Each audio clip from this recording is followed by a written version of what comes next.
Grabe, masarap pala talagang prituhin itong lubi-lubi. Isa nga itong uri ng gulay na kadalasan ay makikita mo sa mga kabundukan. Sikat nga ito sa mga lutong may gata, lalong-lalo na nga sa mga probinsya. Pero ngayon, ibang luto ang gagawin natin. Dahil nga ito sa suggestion ng dalawa nating followers, sabi nga nila ay prituhin naman ito. Kaya ngayon, malalaman natin kung pwede ba talaga.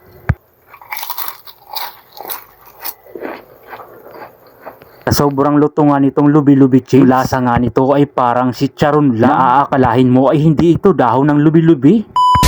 For today's video, isang panibagong putahe na naman nga ang ibabahagi ko sa inyo ngayong araw. Dahil magluluto nga tayo ng lubi-lubi. Pero bago yan, babatiin ko muna kayo ng isang matagumpay na araw na naman. Eto nga, hinugasan ko na nga itong dahon ng lubi-lubi. At pagkatapos nga, inalis ko itong matigas na bagay sa gitna ng dahon. Kadalasan nga talaga itong ginagawa kapag nagugulay ng lubi-lubi. Inaalis talaga itong pinakagitna ng dahon. Dahil nga rin sa matigas ito at naglalabas na ito ng mga dagta. Pero ang iba nga kapag nagluluto nito ay hindi na inaalis itong pinakagitna ng dahon. Pero dahil sa piprituhin nga natin ito, kaya inalis ko nga po itong pinakagitna. Sa buong buhay ko nga ay first time ko lang talaga magluluto ng pritong lubi-lubi. Hindi ko nga lang alam kung may sumubok ng gumawa nito. Pero ako ay wala pa talagang idea kung pwede ba talagang prituhin itong dahon ng lubi-lubi. Eto nga at nagbati na nga ako ng itlog at tinagyan ko nga ito ng asin. At lalagyan ko nga rin ito ng pamintang powder. Kadalasan talaga sa mga lutong prito ay ganito po ang mga linalagay. Pinaka main ingredients talaga ang asin at saka paminta.